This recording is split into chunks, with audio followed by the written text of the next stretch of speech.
Bom, Podemos podemos começar, começar. então. Então, nós vamos começar. Então, tem um pequeno ritualzinho, avisando o doutor Roque que nós vamos começar.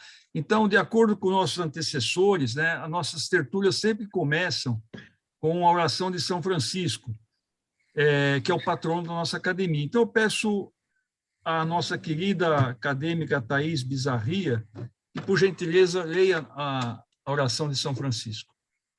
E, antes de mais nada, que todos desliguem os seus microfones, por gentileza. Por gentileza, desligar o microfone.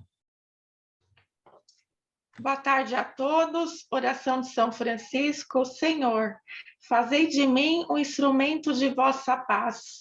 Onde houver ódio, que eu leve o amor.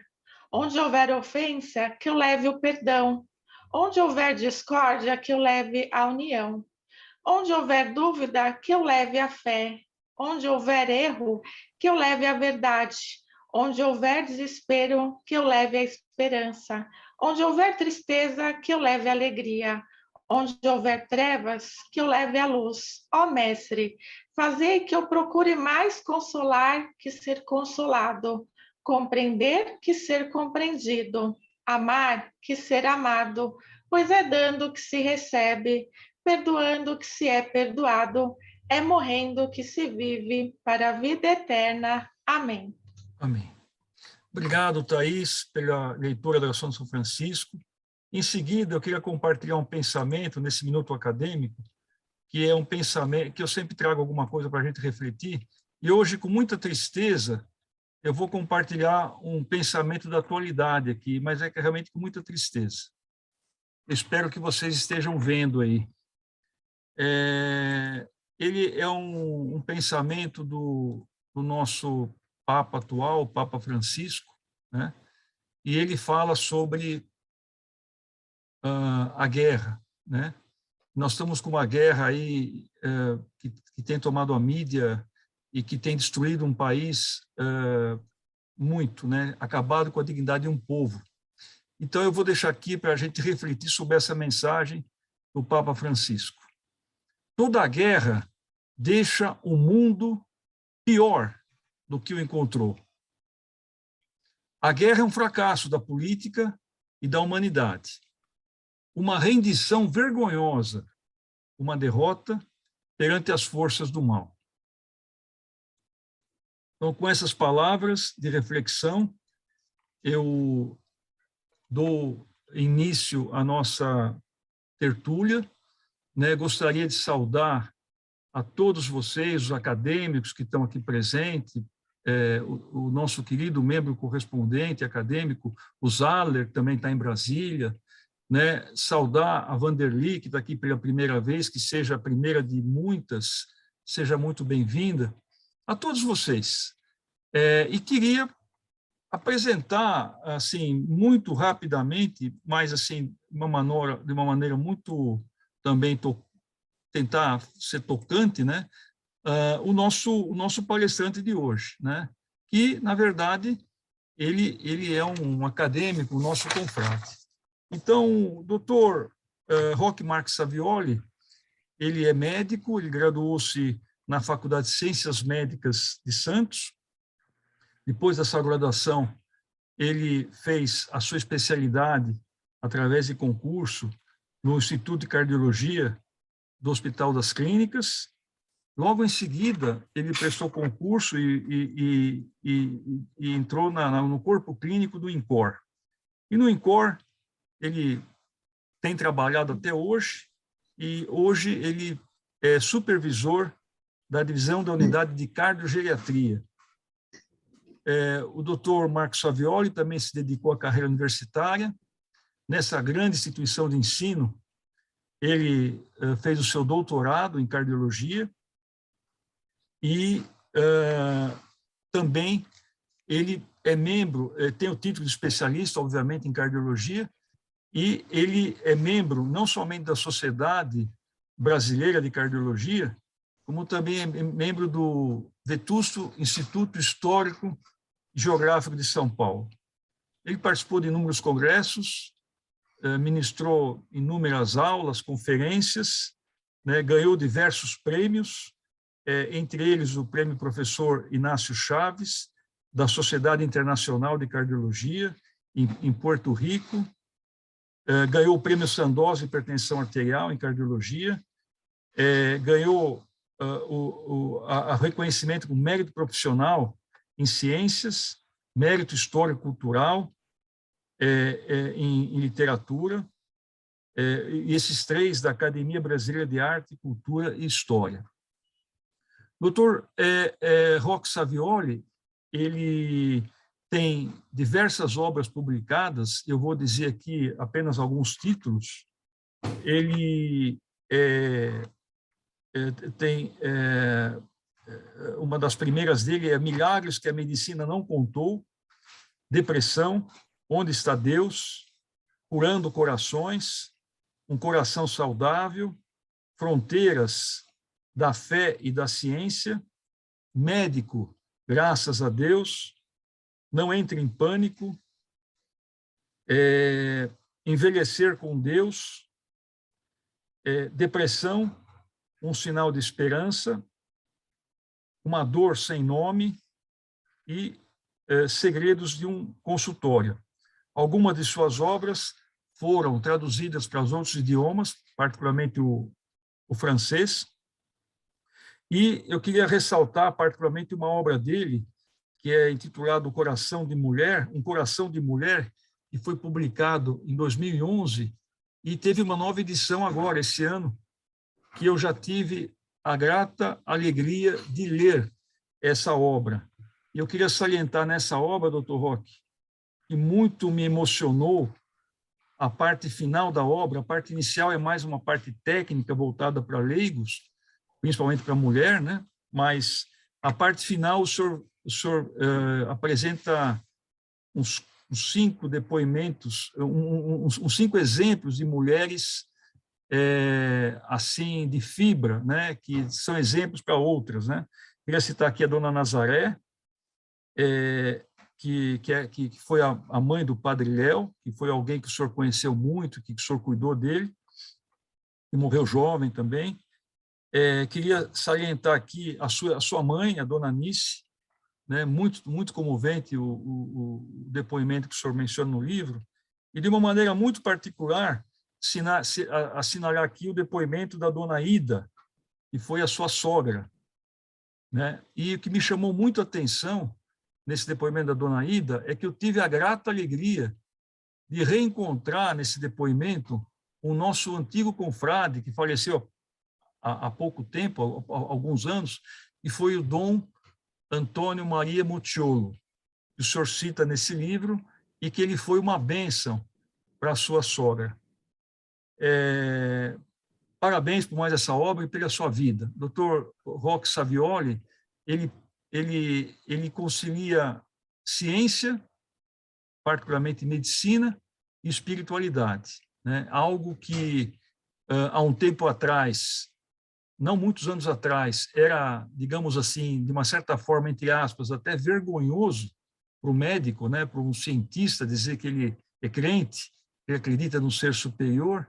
E hoje em dia a gente vê com muito mais frequência os grandes intelectuais não ter vergonha de dizer que são crentes. Com essas palavras, e enfatizando uma vez mais que Dr.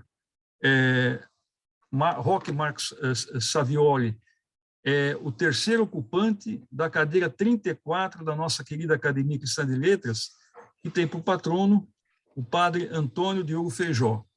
O Dr. Savioli ingressou no nosso sodalício em 8 de agosto de 2013, portanto, há 9 anos no nosso convívio. É uma honra imensa, Dr. Savioli, tê-lo aqui e, particularmente, poder escutar um tema tão caro a mim, particularmente, e tão caro a muitos que se encontram, que é essa inter-relação entre a medicina e a espiritualidade. Então, seja muito bem-vindo. Eu peço a todos, uma vez mais, que desliguemos o microfone, vamos deixar o Dr. Savioli falar, e, posteriormente, como faremos sempre, abriremos o microfone de todos para que alguém possa se manifestar, fazer perguntas, fazer comentários, e assim por diante. Dr. Savioli, então, com essas singelas palavras, eu introduzo o senhor na reunião e daqui para frente a reunião é sua. Bom, primeiro, eu quero agradecer o convite. Realmente me sinto muito honrado em poder participar desse grupo que é de grande distinção. Eu queria, Hélio, compartilhar a minha tela, porque, na verdade, o assunto que a gente vai discutir hoje é um assunto, como o Hélio disse, extremamente polêmico ainda. Ainda tem, dentro da academia de medicina, ainda realmente é um assunto que gera um pouco de dúvida, sabe? Mas eu gosto sempre de mostrar nas palestras que eu faço para os alunos da faculdade, para as pessoas da área de saúde que me convidam, sempre mostrando que, apesar de ser algo assim ainda polêmico, existe base de estudos científicos que mostram que existe uma correlação nítida entre a saúde e a prática de uma espiritualidade. Não sei se eu já consigo compartilhar a tela.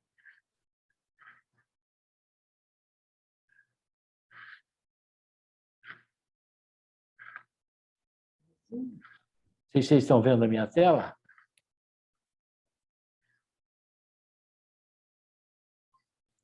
A sua tela está aparecendo o...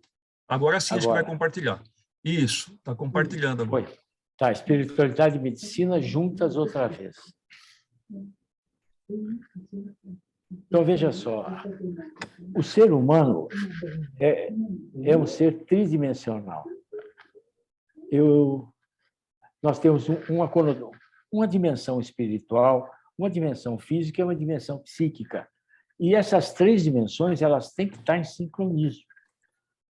Para você ter uma vida saudável, você precisa ter as suas necessidades físicas, você tem as necessidades sociais. Você veja só a pandemia, como criou uma expectativa terrível, né? Esse isolamento social que levou ao aparecimento de muitas doenças. As suas necessidades psicológicas e as suas necessidades espirituais. Quer dizer, isso no contexto de você ter saúde, de ter uma vida saudável. E uma grande pergunta que tem, quando surge a doença, aqui não sei se dá para ver todinha a tela, mas quando surge a doença, a primeira pergunta que a pessoa faz, por que comigo, né? Por que com os meus? Por que Deus não me curou? Por que Ele não me escolheu? Que é uma situação de sofrimento, né? Quer dizer, todo mundo foge, por que Ele, não outra pessoa? E como que eu posso entender um Deus que faz os filhos sofrerem com a doença? Então, esse tipo de questões que aparecem no nosso dia a dia, na nossa prática médica.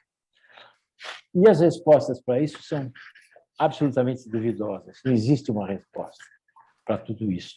Porque, na verdade, o plano de Deus é um plano misterioso, a gente não sabe e não conhece. Mas veja só, esse estudo publicado, feito na Universidade da Duke University, que é uma universidade americana que estuda bastante, então eles foram perguntar para 337 pacientes o que eles faziam na presença da doença.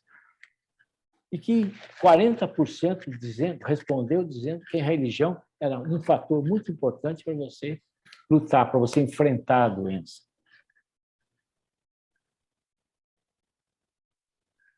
Mas antes da gente entrar nos detalhes, eu sempre gosto de fazer algumas definições para a gente entender o que é sagrado, o que é o ser divino, quer dizer, a última realidade, a última verdade. Quer dizer, para nós católicos, para nós cristãos, é Deus representando isso. O que é espiritualidade? Isso é uma coisa também muito difícil. Hoje, aqui no Brasil, se mistura muita coisa. Quando você fala espiritualidade, eles já imaginam que seja espiritismo, sabe? Tamanho desconhecimento que existe na população geral. Espiritualidade é a busca das questões relacionadas ao sentido de vida. Tá, isso, a busca do sagrado, e que pode ser feito ou não através de religião. Para você ter uma espiritualidade, você não precisa ter religião, você pode buscar o sagrado de outras formas. A religião já é um sistema organizado de crenças, práticas, ritos, símbolos que facilitam a aproximação de Deus, a busca do sagrado. Na verdade, a religião é uma ferramenta para a gente buscar a Deus e buscar o sagrado. E religiosidade é um outro aspecto, porque, veja só, a grande maioria dos estudos, você tem que medir na pessoa o grau de espiritualidade. Isso não existe como, não tem como você medir se a pessoa tem espiritualidade ou não. O que a gente mede é através da religiosidade, que é a religiosidade intrínseca, que é o sujeito que vive a religião interiormente, quer dizer, a religião é motivo é a razão da existência. Ou uma religiosidade extrínseca, que é aquela aparente, que é como segurança, justificativa, para você ter sociabilidade, quer dizer, é o lado exterior.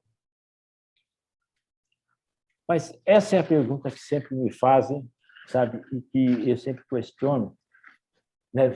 Você, numa consulta médica, como é que você vai falar espiritualidade e por quê? Por que você tem que falar isso? Realmente, como o doutor Hélio disse, há um tempo atrás, isso era um tabu enorme, né? Era uma questão até de vergonha. Eu conheci colegas que eles andavam com livros religiosos dentro do hospital, com capa, encapados, para não mostrar a capa, para não mostrar o que estavam lendo. Você veja só, existe esse lado, né, do médico, o médico ser uma pessoa assim de tão grande conhecimento que ele não pode, sabe, se ter um Deus atrás, ter uma coisa assim. Mas por que falar isso? Veja só, foi feita uma pesquisa com médicos americanos e que quase 95% dos médicos americanos acreditam em Deus. 77% se sentem perto de Deus. E olha que interessante, 77% deles, dos médicos, acreditam que os pacientes deveriam falar em Deus com eles durante as consultas. 96% acreditavam que o bem espiritual é importante para a saúde. Mas olha que coisa, só menos de 20% dos médicos discutam. Por quê? Por falta de tempo, por falta de treinamento e para dificuldade de você encontrar o paciente correto. Aí foram fazer o contrário, foram perguntar para os pacientes. 91% acreditam em Deus, 74% se sentem perto de Deus, e olha, 66% dos pacientes gostariam que os médicos perguntassem sobre suas crenças. Por que isso não acontecia? Só 10 a 20% dos pacientes falaram que seus médicos falavam em Deus durante a consulta. Então, isso é por várias e várias razões, falta de preparo, existe todo um tabu, mas vamos fazer um pouquinho de história, vai. Desde a época da 6.000 anos antes de Cristo, se achava que a doença era causada por maus espíritos. Primeiro o médico, esse Imhotep, depois o Abrão, no Antigo Testamento todinho, a doença era uma punição. Deus punia as pessoas através da doença. Mas aí veio o pensamento da Grécia, de Platão, Hipócrates, dando esse conceito holístico do homem, corpo, alma e espírito. E quando veio Jesus, os cristãos todos, mostrando que a cura física não era um fator importante, mais importante. O que importava era a cura total. Jesus, por exemplo, ele curava as pessoas, mas se vocês se lembram bem daquela passagem do Evangelho de Marcos e Mateus, da cura do paralítico, por exemplo, que as pessoas levaram, com uma padiola, levaram o paralítico para Jesus, a primeira coisa que Jesus faz, ele cura a parte espiritual, seus pecados estão perdoados. Depois que ele faz, levanta, pega a sua cama e anda. Então, esse conceito todo veio com o cristianismo, né, de se preocupar em cuidar dos doentes. E foi o que o cristianismo físico começou a tratar a partir desse ano de 380, quando o cristianismo se tornou a religião oficial do Império Romano. Com isso, começaram a surgir os hospitais. né, esse São Basílio foi o primeiro grande hospital que foi feito. Porque até então, nessa época, os pacientes eram jogados na rua, porque a doença significava uma punição de Deus. Então, se Deus estava punindo, porque a pessoa não era bom. Então, eles jogavam as pessoas nas ruas. E o primeiro período da medicina medieval, que foi a época monástica da Igreja Católica, então, sempre a igreja cuidando das coisas.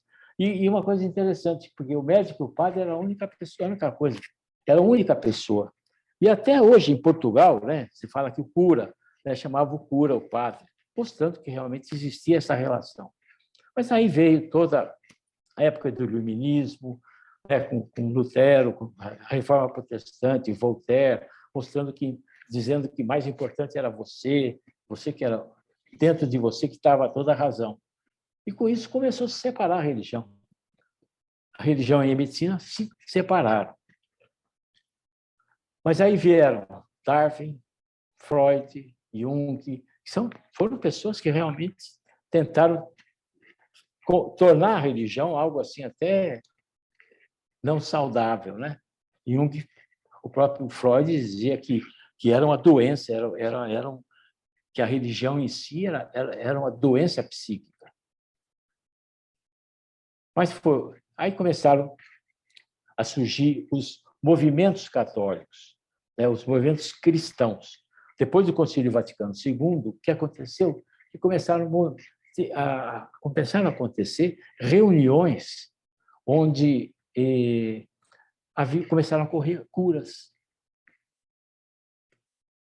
E nessas curas, milhões de carismáticos se reunindo no mundo inteiro, a partir justamente depois do Concílio Vaticano II. E as curas aconteceram.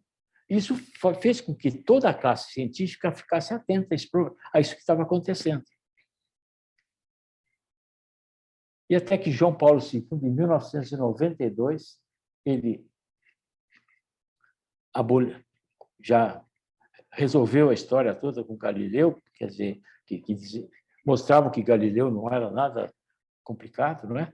E que, na verdade, foi o primeiro passo da aproximação da Igreja, porque em 1996, João Paulo II ele fez o seguinte: ele disse que existia toda essa fase evolucionista do homem, do ser humano, que Darwin mostrou, mas que existia um momento correto onde Deus colocaria o sopro divino e apareceria o ser humano. Então, a ideia toda criacionista de João Paulo II fez com que aproximasse mais a religião da ciência da fé. Os milagres acontecendo no mundo inteiro. Lourdes, por exemplo, que eu tive a oportunidade de pertencer a esse grupo de francês, e muitos milagres aconteceram, muitas curas, mas 70 milagres só de 150, 160 anos que tem da história de Lourdes, mostrando que a igreja realmente é muito cuidadosa em declarar milagres. Mas as curas acontecendo. E tudo isso fez com que as pessoas se preocupassem. A classe médica a classe científica começou a olhar e falou: bom, algo está acontecendo. Né? E começaram. A primeira escola, a Harvard Medical School, que é uma escola médica fantástica, né? Fez o primeiro curso de espiritualidade e cura na medicina.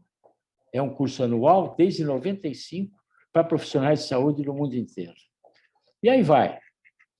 A Duke University, que tem todo um setor onde se estuda muito espiritualidade, é o Centro de Estudo de Religião e Espiritualidade, são universidades extremamente famosas e importantes dentro do meio científico. E aí vai. George Washington, John Hopkins, Flórida. E essa Universidade de Paris, que eu tive a oportunidade de conhecer também.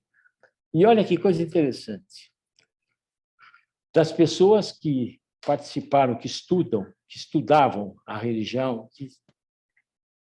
nós tínhamos, 4 prêmios Nobel participando de tudo isso. Quer dizer, mostrando que realmente o muro entre as duas, a religião e a fé, desapareceu.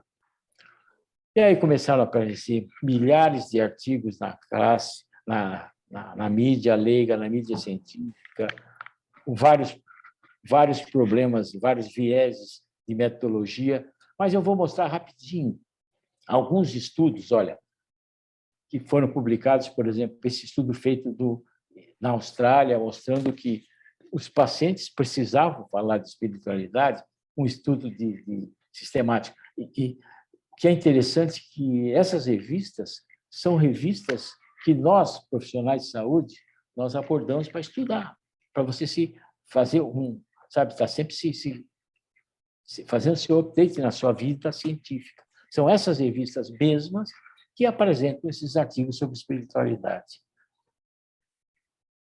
Muitos pacientes têm interesse de discutir a espiritualidade nas consultas, e eles dizem nesse estudo que os médicos deviam se esforçar para isso. E, olha, eu te falo de coração, né? Não é fácil, porque você precisa conhecer muito a religião, porque nós vivemos num país que tem várias religiões, certo? E a gente tem que conhecer as religiões para poder orientar o paciente. Por exemplo, eu atendo um muçulmano.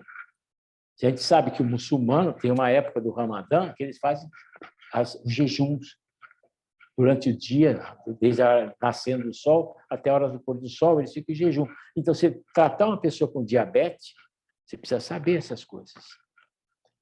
Esse estudo, por exemplo, foi um estudo feito antigo já.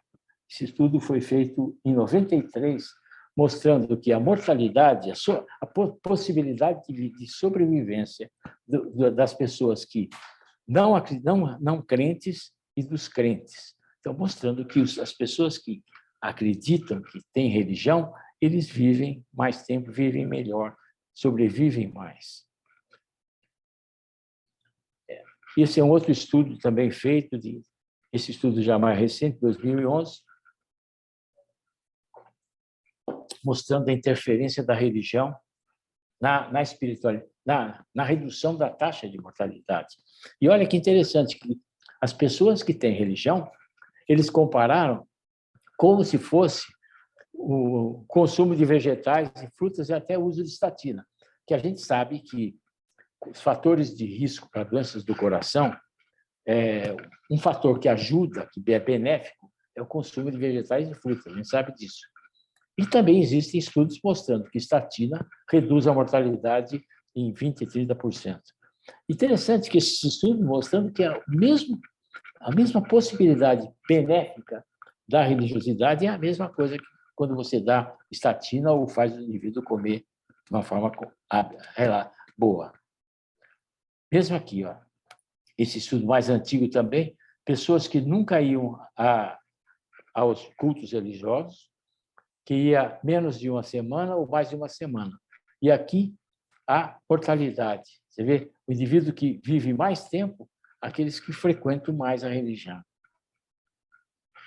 A mesma coisa, você veja a mortalidade, aqui, viver bem, quando se frequenta mais a igreja, você tem uma possibilidade de viver melhor. Um outro aspecto extremamente importante que eu acho que sempre eu falo com meus pacientes é com relação à depressão. Depressão é um mal da vida moderna, cada vez mais frequente, e conforme a gente vai vivendo mais tempo, a gente vai vendo que a depressão se torna muito importante e, às vezes, ela fica escondida. Então, as pessoas que têm religiosidade, baixa religiosidade, olha, a possibilidade de depressão, ela vai diminuindo conforme você vai tendo mais religiosidade. Quer dizer, quanto mais você frequenta, quanto mais você se entrega a Deus. Isso aqui, mesma coisa. São pessoas que mostram que as pessoas de grande religiosidade, elas têm possibilidade de não ter de volta a depressão.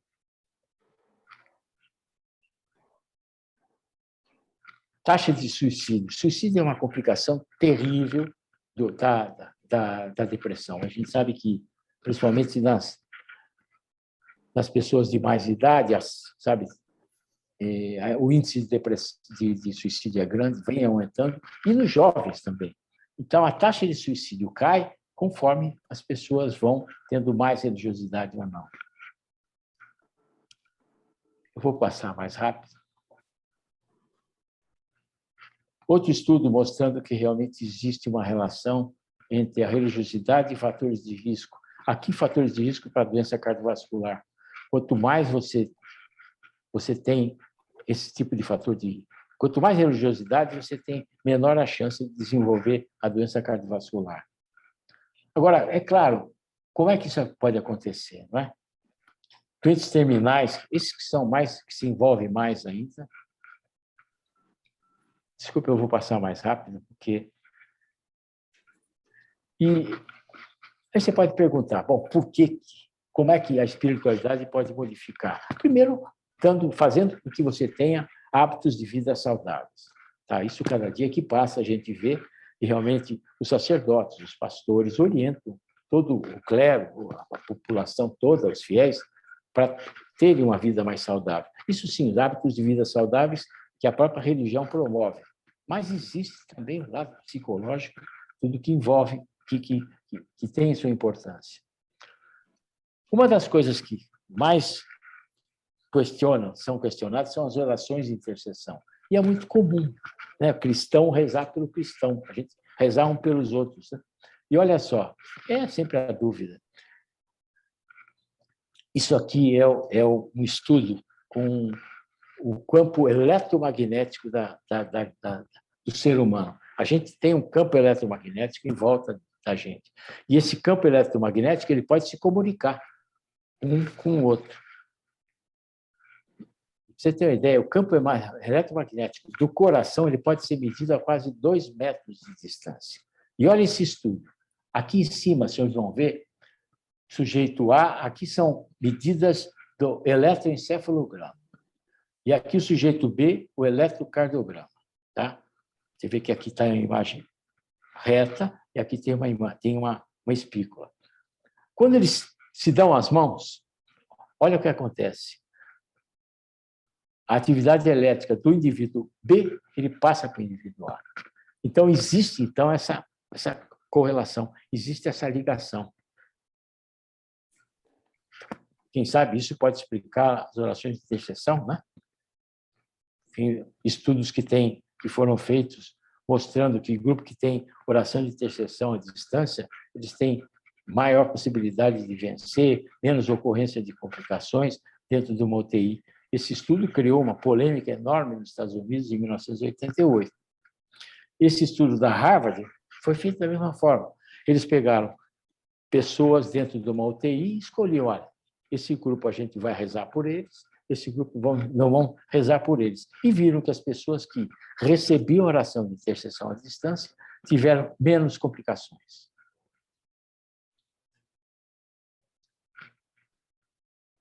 E quando o doutor fica doente, como é que fica, né? Que essa é a grande questão. Esse estudo foi feito na Columbia University, nos Estados Unidos, 50 médicos com doenças graves. Os que eram religiosos se tornaram mais religiosos, grande parte dos que não eram se tornaram religiosos, e muitos que tentaram ser religiosos, mas não conseguiram. E eles ficavam questionando do porquê da doença, por que comigo, né? Na verdade, todos eles morreram na época prevista, claro, com AIDS, com câncer, fase final. Mas aqueles que eram religiosos, eles tiveram uma qualidade de vida melhor. O tempo de vida foi melhor. E o que mais importante, a família se tornou muito mais tranquila. Porque a coisa pior que tem é quando você está acompanhando um paciente, né, e você sabe que ele está em fase final de vida, ele está em terminal, que o paciente fica revoltado, a família toda se complica, cria um clima terrível. Isso foi publicado nessa revista. Agora, como é que seria o cérebro no momento da oração? Olha como eu gosto de mostrar isso para mostrar o nível de pesquisas, sabe? E o mundo todo está fazendo. Esse estudo pequeno, é verdade, mas eles pegaram pessoas que rezavam, sabe? Aqui, na verdade, eles eram monges, que sabiam que as pessoas rezavam e tinham religião. E aqui, jogador de tranca, truco, o cara jogando truco. E o que eles fizeram? Fizeram um PET scan. PET scan é um exame que a gente faz para ver se a atividade cerebral. Então, você injeta uma substância com glicose marcada E se você tiver uma área cerebral que está ativa, vai aparecer uma imagem, isso vai ser registrado. Fizeram em 3 condições. Primeiro, eles fizeram quando a pessoa recitava o Salmo 23. Meu Senhor é meu pastor e nada me faltará. Os 2 grupos. Segundo, uma rima infantil. Pegavam qualquer coisa, uma batatinha quando nasce, coisa assim, coisa alegre de criança. E uma coisa chata, mandavam a pessoa ler uma folha, uma lista telefônica. Na época ainda tinha isso. Não é? E fizeram o PET scan antes e depois. Eles viram o seguinte, que as pessoas que o grupo de religiosos, existia uma área cerebral que se manifestava durante a oração, que até eles chamavam de neuroimagem da fé. E o interessante é que essas regiões, olha, elas ficam marcadas. E essas regiões, elas têm conexão com áreas cerebrais que podem estar envolvidas na imunidade.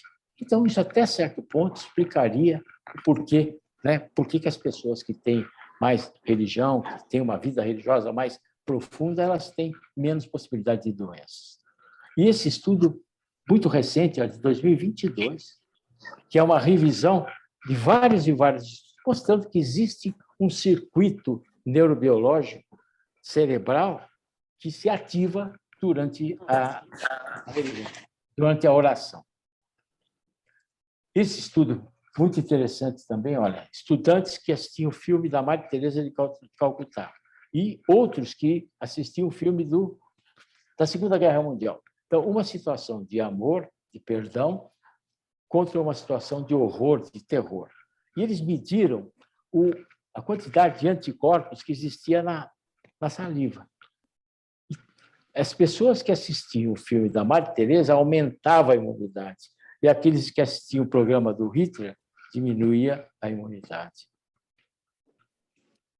Agora, como é que a gente faz para abordar esse tipo de tema durante uma consulta? Tem cuidado ético. Eu não posso jamais interferir na religião da pessoa. Tem um momento.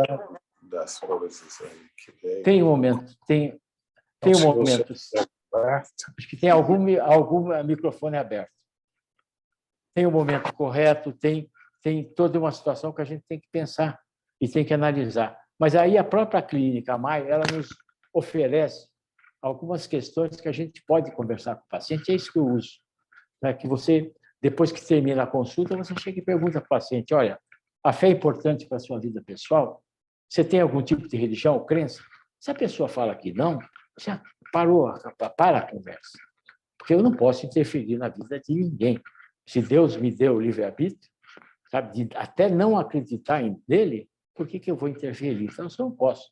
Acredita que a fé seja importante? Como você resolve isso? E essa pergunta, afinal, é dramática, que eu sempre falo.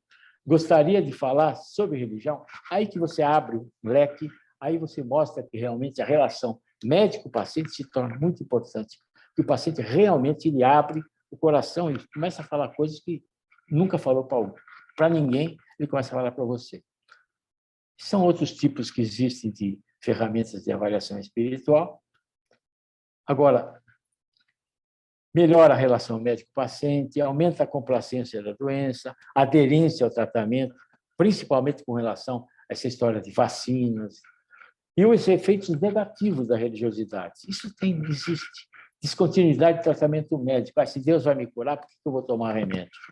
Tá? Por que eu vou tomar vacina se Deus vai me proteger? Demora para procurar o serviço médico e fica, sabe, muita oração, e a pessoa não conhece, sabe, a pessoa desconhece o que está escrito na própria palavra de Deus. Se vocês abrirem Eclesiástico 38, está lá, honra o médico que ele é instrumento de Deus. Toda a ciência vem de Deus. E no caso de uma doença, primeiro você ora, depois você procura o médico. Está lá, em seguida procure o médico. Então, isso é recusa de transfusão. Eu já tive casos terríveis, né, de recusa de transfusão de sangue, recusa de imunização, é o que está acontecendo, né? Recusa de licença pré-natal. Além do que tem torturas, rituais satânicos, jejuns prolongados. E esse estudo, eu termino mostrando esse estudo feito com a reza do terço. Você sabe que realmente eu sempre tive dificuldade, tinha dificuldade em rezar o terço, porque eu achava que era uma coisa repetitiva, que não tinha nenhum valor, que aquilo era uma coisa sem nenhum sentido, até que o momento que eu tive mesmo uma aproximação real com Deus, durante toda a minha trajetória, que eu até conto no meu livro Milagres que a Medicina Não Contou, e eu fui levantar os estudos. Existe esse estudo mostrando que a importância de você rezar o terço, que quando você está rezando o terço, esse estudo feito na Universidade de Pávia, na Itália, mostrando que durante a reza do terço você melhora o fluxo cerebral, você melhora o batimento cardíaco, melhora a pressão arterial, e por várias e várias razões. E eu gosto muito de mostrar o que Pasteur falava, né? Pouco de ciência nos afasta de Deus, muito nos aproxima de Deus. Era isso que eu queria conversar para os senhores, e muito obrigado pelo convite.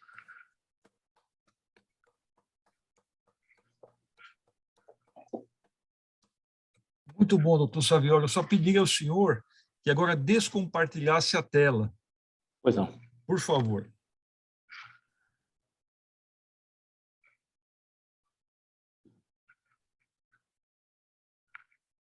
Eu acho que ainda está... Isso, agora sim. Bom, eu particularmente gostei muito, né? Teria muitas perguntas, mas eu, como tenho falado bastante nessas reuniões, e como coordenador, eu prefiro dar a palavra aos nossos participantes. Então, eu queria, como sempre, pedir a todos que fossem se manifestar, que fossem objetivos, né? Que não desse outra palestra junta, para que nós possamos, mais pessoas puder falar e interrogar ou interpelar o doutor Savioli. Então, aqueles que quiserem, por gentileza, ou façam um sinalzinho aí na tela, da mãozinha levantada. Eu já vi a Francis, nosso querido Juarez, Pesa, depois a de Bonetti. Depois nós abrimos outra vez para mais perguntas. Então, Francis, Juarez, Pesa e de Bonetti. E aqueles que vão falar, então, por gentileza, habilite o microfone. Francis, por favor. Sim, boa tarde a todos. Parabenizo o nobre confrade Savioli pela excelência de sua palestra, num tema que realmente que todos nós nos interessamos. De certa feita, um outro confrade nosso, o Raul Marino, neurologista, numa palestra, ele ilustrou em que, na sala de operação, ao se tirar uma foto, vislumbrou num canto uma imagem como se fora, digamos, de alguém do além, digamos assim. Eu perguntaria ao confrade se, eventualmente, em algum momento, quer seja no atendimento a um paciente ou em operação, se teve algo semelhante. E parabéns novamente. Bom, muito obrigado, Francis. Mas, sabe, esse assunto é um assunto muito complicado. Sabe, esse assunto de visões, a gente tem que ter o pé no chão, sabe? Por mais fé que a gente tenha, por mais que a gente conviva, mas tem o lado racional que você tem que estar, e é um lado que sempre está te olhando, fiscalizando. Eu já tive casos importantíssimos que eu até descrevi no meu livro Milagres que a Medicina Não Contou.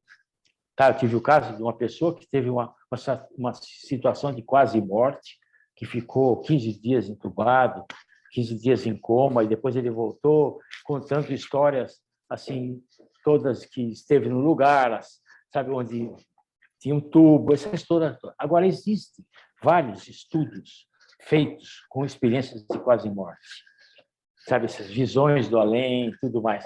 Eu acho que isso denigra muito o lado científico, sabe? Eu acho que... Eu sempre digo o seguinte, que o consultório médico não é púlpito religioso, tá? Eu não estou aqui para pregar nada, nada. Mas se o paciente abre o coração, é diferente. E, sabe, eu não gosto... Quando começam essas coisas meio etéreas, meio assim, vira esoterismo, vira coisa diferente. Sabe? Nunca tive nenhum tipo dessa experiência. As experiências que eu tive pessoais, eu conto no meu livro, tá? Com pessoas que eu tive. Eu vivi a vida inteira em UTI, eu sempre trabalhei em UTI, eu sempre digo que eu convivi muito mais com a morte do que com a vida. Eu já tive situações onde eu fiz manobras de ressuscitação, a pessoa voltou, sabe, me agredindo, me chutando da cama, dizendo: eu estava numa situação tão gostosa, tão boa, você veio aqui me dando um murro no peito, tá? Mas tudo isso fica, sabe? Será que não é a anestesia que o cara tomou, que ficou tanto tempo assim? Tem esse lado importante, porque olha, Deus não é nada, sabe? Nada dessa confusão. Deus se manifesta sempre através das pessoas, tá? Não tem essa história toda. Eu participei, Francis, sabe? Eu participei do grupo de verificação dos milagres de Lourdes.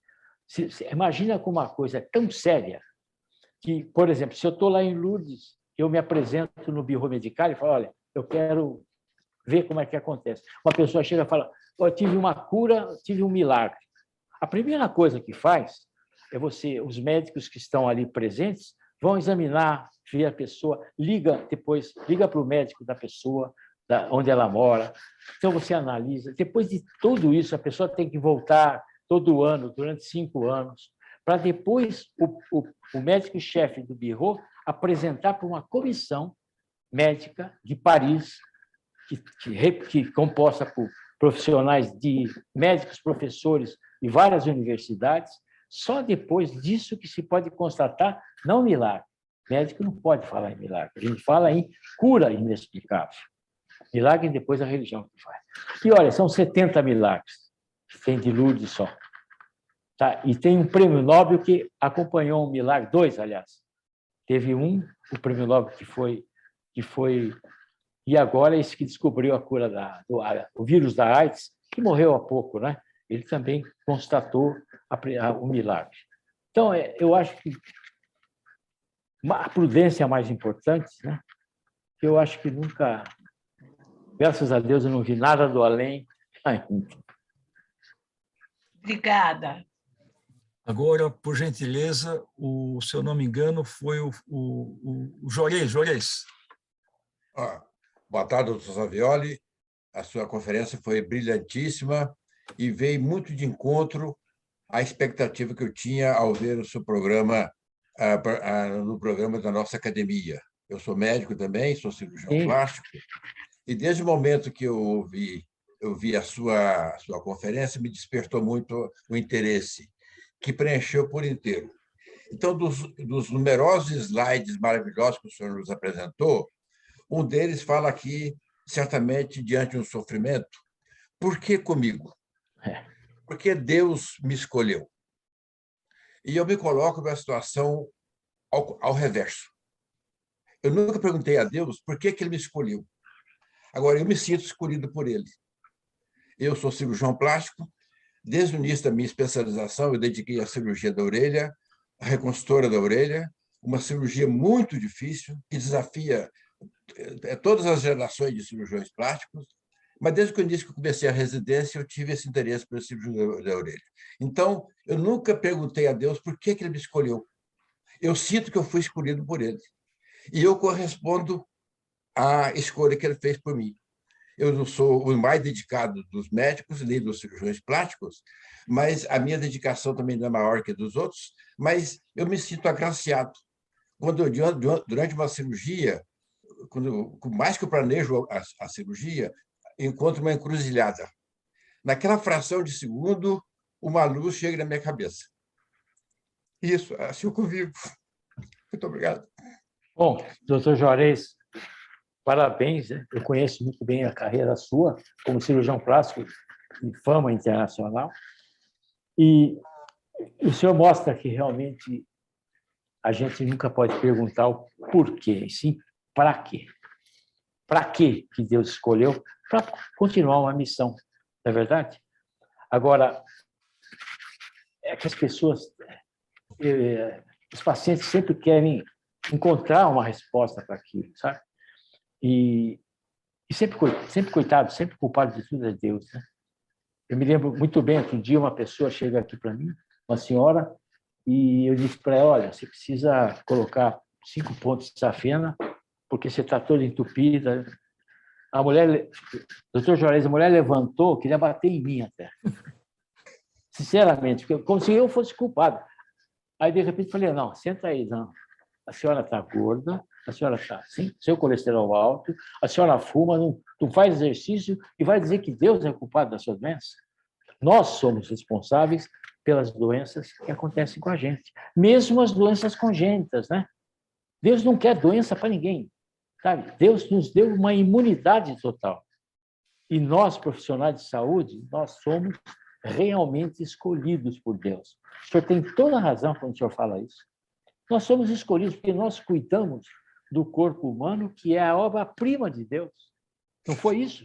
Que Deus fez, a última coisa que Deus fez foi o quê? O corpo humano. E nós, olha que maravilha, que responsabilidade santa que Ele nos deu de cuidar do corpo humano, que é a obra-prima da criação. Então, nós somos escolhidos mesmo. Eu acho que o senhor tem toda a razão, eu concordo com o senhor, e parabenizo pela sua carreira, pela sua vida. Muito obrigado. Obrigado, Juarez, obrigado, Roque, muito obrigado. Pesa, por gentileza. Pesa, habilite o microfone. José Domingos de Lima Pesa, por favor. A imagem está congelada, eu acho. Agora sim. Vamos lá, Pesa. Estou aqui. Boa tarde a todos. É um prazer estar mais uma vez nessa tertúlia. E parabéns, doutor Hélio, pela maneira brilhante com que o senhor conduz a nossa querida Academia Cristã de Letras, nos proporcionando essas maravilhosas tertúlias mensais. Eu já sabia do conhecimento profundo do Dr. Roque Savioli sobre a fisiologia do corpo humano, também da relação do conhecimento dele com relação à mente humana com as coisas de Deus, com a religiosidade. Mas eu não tinha tido ainda a oportunidade de assistir uma palestra do Dr. Roque, que eu fiquei impressionado. Foi uma belíssima explanação, uma verdadeira masterclass. Muito obrigado, Dr. Roque, parabéns pela palestra e que Deus o abençoe. E deixou muita coisa despertando na cabeça da gente essa palestra, principalmente com relação aquele auxílio que a gente pede para Deus quando está atendendo um paciente, que eu sou um humilde dentista, e a gente não consegue enxergar o final do problema, não consegue enxergar a solução. A gente faz uma oração e a solução chega por si mesmo. Então, isso eu já vivenciei várias vezes e tive a oportunidade de constatar isso muitas vezes. Dr. Roque Savioli, parabéns pela verdadeira masterclass e que Deus o abençoe. Muito obrigado, Pesa. O Pesa é um tremendo artista, né? Profissional, odontólogo de primeira categoria e um tremendo artista. E muito nosso amigo. Muito obrigado, Pesa. Obrigado, Pesa. Obrigado, doutor Roque. Agora, a de Bonete, em seguida, a Thaís, que levantou a mãozinha ali em cima. De Bonete, por favor. Habilite o microfone. Boa tarde a todos. Doutor Savioli, eu queria agradecer a brilhante palestra, foi muito instrutiva, vai muito de encontro a tudo que eu penso, a tudo que eu vivo e a tudo que eu pratico. Então, só que teve uma coisa que o senhor falou que me alegrou muito, que eu também me fazia essa pergunta sobre o terço, e eu acho que ela deu uma elucidada na minha dúvida também. Parabéns pela palestra. Muito obrigada. Obrigado, Timonete. O terço é uma coisa maravilhosa, sabe? Eu receito o terço hoje para o meu paciente, quanto o paciente é católico, porque ele tem um lado de cura espiritual e tem um lado de cura de respiração. Porque quando você respira, você não fala. Então, até a gente faz, eu faço isso em grupos, às vezes, nas palestras que a gente dá na Canção Nova. Eu, a Gisela, minha esposa, a gente tem essa participação missionária dentro da Canção Nova. Eu acho que todo mundo, não sei se todos conhecem a comunidade de Canção Nova, mas a gente faz esse tipo de exercício, sabe? Enquanto uma parte, a gente reza a primeira parte da Ave Maria, o povo responde. E quando você inspira Ave Maria cheia de graça, sabe? Você vai respirando, você vai criando um sincronismo respiratório e ativando as vias respiratórias autonômicas, sabe? Então você dá uma calma, tranquilidade, tudo isso tem e melhora toda a circulação. Então vale a pena. Eu antigamente achava que terço era coisa de mulher, sabe? Que inventaram o terço. É isso que eu falava. Eu falava nas minhas palestras, você acredita? Dentro da Canção Nova, eu falava que terço é coisa de mulher, porque a mulher fica muito dispersa, então inventaram o terço para ela ficar Ave Maria, sabe? Mas depois eu vi que não. Depois Nossa Senhora me ensinou isso, e me Medjugorje também. Muito obrigado. Thaís, por favor. Boa tarde a todos, parabéns ao nosso presidente por mais um evento maravilhoso. Doutor Savioli, parabéns pelos ensinamentos com maestria sobre a medicina e a espiritualidade. Foi uma palestra encantadora, repleta de aprendizado e prosperidade. Magnífica, simplesmente magnífica a sua abordagem sobre a importância da religião, bem como da oração e da intercessão. A sua mensagem é primordial, doutor, para toda a humanidade. Enfim, congratulações por abordar com tanto amor a medicina e a espiritualidade. Que o senhor continue tendo uma carreira abençoada e muito feliz. São as felicitações da advogada poetisa Thaís. Muito obrigado, bom, Thaís. Muito obrigado. Muito bom. Alguém gostaria, ou já vi ali que o Geraldo, alguém mais gostaria de se manifestar? Só o Geraldo? Então, se for só o Geraldo, depois a gente termina. Aí eu dou uns avisos finais e a gente termina. Geraldo, então, o Geraldo é o nosso querido jornalista aqui, por gentileza, com você a palavra. Eu tenho profunda admiração pela classe médica e os motivos são vários. Eu acho que eu já passei por quase todo tipo de cirurgia para a recuperação das minhas sequelas da poliomielite e tudo mais. Então, eu tenho muita experiência no convívio com a classe médica e eu gostaria de contar um episódio e depois eu faço uma pergunta, mas não vai ser outra palestra não, viu, Hélio? Vai ser rapidinho. Uma dessas cirurgias pela qual eu passei foi quando eu levei um tombo em 1997 e fraturei o úmero esquerdo. E o médico disse que eu precisaria passar por uma cirurgia. Então, fomos operados, tudo bem. Eu me recuperei e aí, quando já estava tudo bem, a última avaliação dele, e aí, seu braço ficou bom? Aí eu falei, graças a Deus ficou bom. Acho que foi num outro tom ainda, graças a Deus ficou bom. Assim fica lembrando. Aí ele falou, graças a Deus não, graças a mim. Eu que operei o teu braço. Ficasse esperando Deus operar o seu braço para ver o que ia te acontecer. Aí eu dei risada, falei, muito obrigado, o senhor tem razão. E voltei com aquilo na cabeça. Bom, essa é a história. Agora a pergunta. Dr. Roque Savioli, quando o senhor faz esse tipo de palestra também para os colegas da classe médica, o que é que eles dizem? Principalmente quando o senhor enfatizou a importância do terço, que eu também acho algo maravilhoso, e fiquei muito feliz de ouvir essa sua colocação em defesa, em favor do terço. Mas, enfim, como é que os próprios médicos recebem esse tipo de mensagem, a espiritualidade em apoio da espiritualidade caminhando junto com a medicina? Bom, primeiro, esse tipo de experiência que você teve com o colega, eu vi também uma situação igual, que uma mãe chegou para o cirurgião que estava conversando comigo no corredor do hospital. Doutor, graças a Deus, meu filho ficou bom. Sabe o que ele falou? Graças a Deus? Não, graças a mim. Se eu não operasse meu filho, ele ia morrer. Eu olhei para aquela vez e falei, nossa.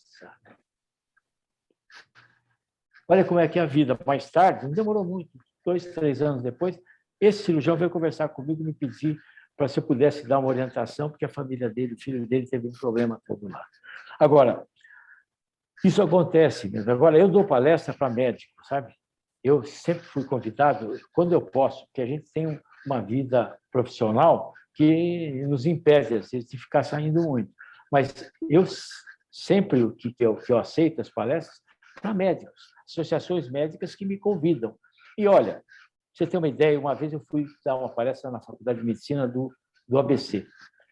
E do lado do anfiteatro que estava marcado para mim, estava o Davi Wip falando sobre AIDS. Quando eu cheguei, falei para minha mulher, falei, olha, deve ter ninguém aí que você acha que entre eu falar de espiritualidade e o pessoal falar, o Davi falar sobre AIDS, vai todo mundo lá. Sabe? Foi o contrário. Eu vi os meninos sentados no chão para ouvir falar disso. Você veja a tamanha carência que tem da população e a gente tem que divulgar, sabe? Nós, profissionais de saúde, a gente tem que falar, tem que explicar. Sabe, uma vez eu fui com o Padre Léo, acho que muita gente conhece o Padre Léo foi uma pessoa que está sendo beatificada agora.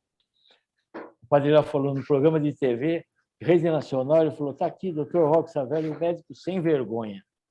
Eu levei um susto, né? Porque ele é muito brincalhão. Sem vergonha, porque ele não tem vergonha de falar em Deus. E não mesmo. A gente tem que perder esse problema todo e a gente tem que levar a importância da fé para os médicos, sabe? Para evitar esse tipo de coisa, de se achar um semideus, né? Porque o clínico é um semideus, o cirurgião já tem certeza que ele é Deus, né? Não é assim que ele pensa, velho? É verdade. É verdade. Pois é, muito obrigado, então, pelas suas palavras. E, doutor Juarez, vocês médicos são verdadeiramente escolhidos por Deus. Assim como, por exemplo, eu fui escolhido para ter uma deficiência física, vocês foram escolhidos para cuidar dela, entendeu? É algo assim, nós não sabemos os motivos que isso acontece, mas é igual aquela passagem em João, capítulo 9,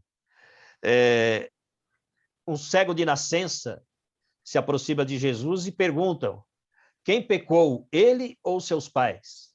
Jesus diz que nem ele nem os pais pecaram. Aquilo acontece para que se manifeste a força de Deus. Vocês são um pouco dessa força de Deus. Parabéns, obrigado. Obrigado. Bom, obrigado.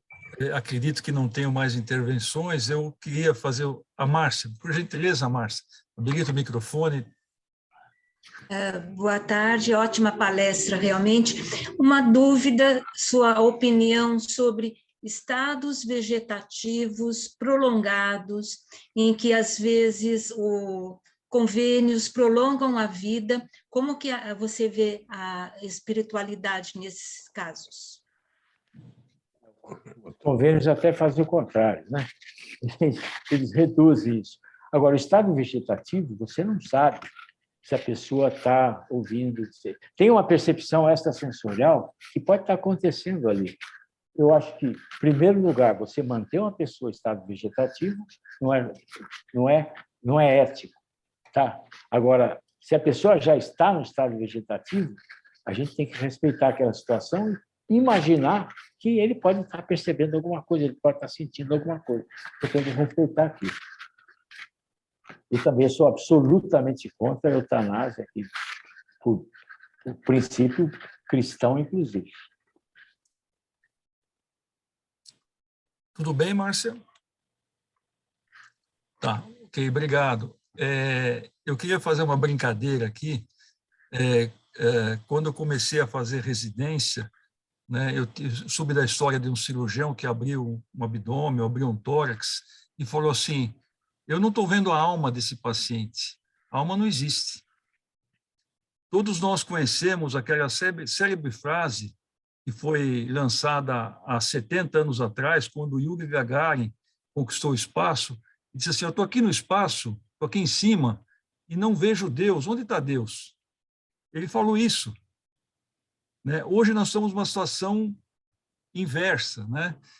Eu também sou de uma época, quero aproveitar aqui nosso queridíssimo doutor Raul Marino Júnior, que está prestigiando a tertúlia, né, que já falou aqui. Eu vou fazer uma brincadeira, doutor Rui, o senhor não me leve a mal, tá?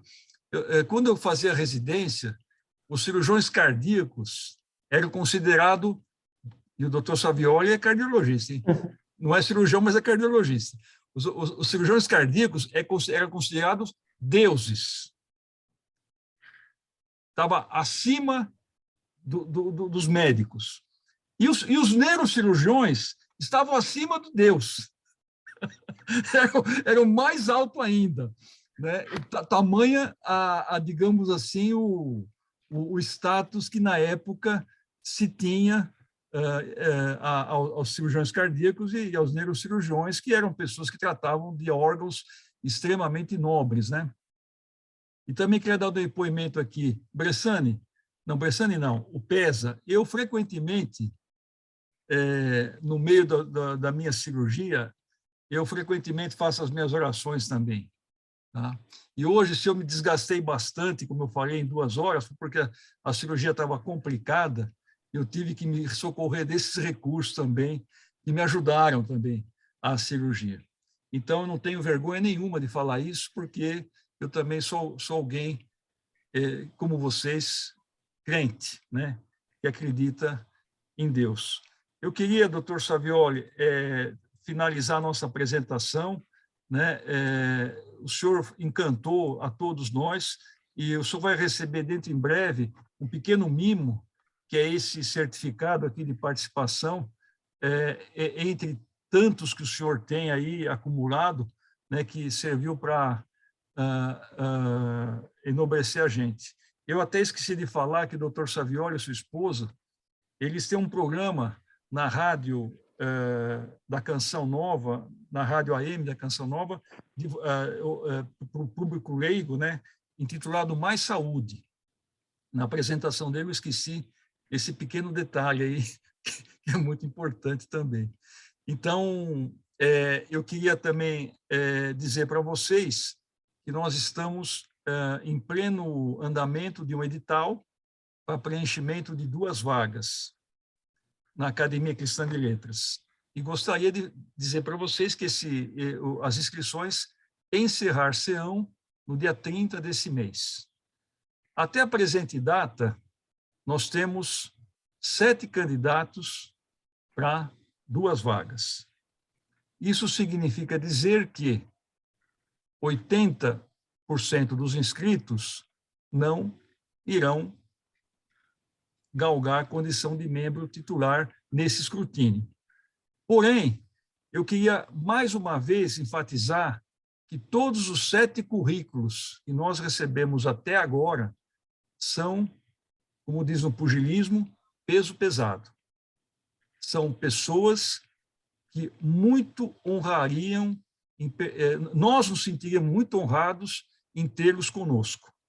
Então, o que eu gostaria de apelar já de antemão? Segundo a Francis, talvez mais 2 candidatos se inscrevam até o final do edital. Então, teríamos de 7 para 9 candidatos para 2 vagas. Então, o que eu apelo aos candidatos, que inclusive nós temos aqui presente pelo menos 3 candidatos desse grupo, que vivam o espírito cristão, não deixem a soberba dominarem as suas mentes, se caso não forem eleitos desta vez. Assim como eu, no passado, não fui eleito a primeira vez, assim como alguns que aqui estão não foram eleitos a primeira vez, não deixe esse espírito de soberba os vencerem, porque todos os candidatos até agora têm méritos para ingressar na Academia Cristã de Letras. Então, como os acadêmicos já sabem, nós estamos prestes a registrar um novo estatuto da Academia Cristã de Letras, e esse novo estatuto vai permitir uma certa oxigenação de membros na Academia Cristã de Letras. Isso significa que, sem querer desejar a morte de ninguém, haverá condições estatutárias para que alguns membros possam passar ou a condição de remido, que já existe, ou a condição de membro titular emérito, que abriria uma vaga na sua cadeira, embora ele permanecesse também ativo na academia. Então, eu pediria àqueles que não ingressarem dessa vez, e, por gentileza, continuassem frequentando as nossas reuniões, nossas tertúlias, porque vocês todos que se inscreveram são pessoas de peso e pessoas brilhantes. Tá? E, para encerrar, eu queria também convidar todos vocês que permaneçam, estejam presentes na próxima tertúlia, quando nós teremos aqui como palestrante, se Deus permitir, o nosso querido Guido Arturo Palomba, que é o nosso membro também titular. O Guido, como a maioria de vocês sabem, é um dos maiores psiquiatras forenses e grande entendedor de arte, particularmente pintura. E ele vai falar um tema também muito auspicioso, que se chama Loucura e Arte. Então, eu convido a todos vocês a prestigiarem a próxima tertúlia, quando nós teremos um tema totalmente diferente. Então, muito obrigado pela atenção. Dr. Roque, o senhor foi magnífico. Nós só gostaríamos de desejar que o senhor pudesse estar mais conosco, porque o senhor também é brilhante e o senhor nos enriqueceu muito, sobremaneira, a nossa tarde de hoje. Com certeza, nós vamos sair dessa tertúlia com um gostinho de querer mais. Muito obrigado ao senhor, a todos os participantes, e até daqui um mês, se Deus permitir. Tá ok? Muito obrigado. Muito obrigado. Obrigado. Tchau, pessoal. Boa tarde. Tchau. Até o próximo encontro. Boa tarde a todos. Dr. Roque, muito obrigado. Dr. Juarez, aquele abraço. Hélio, tchau. Ah. Taufik, Carlos Taufik, abração. Boa tarde, um abraço a todos. Muito obrigado. Rosa Maria.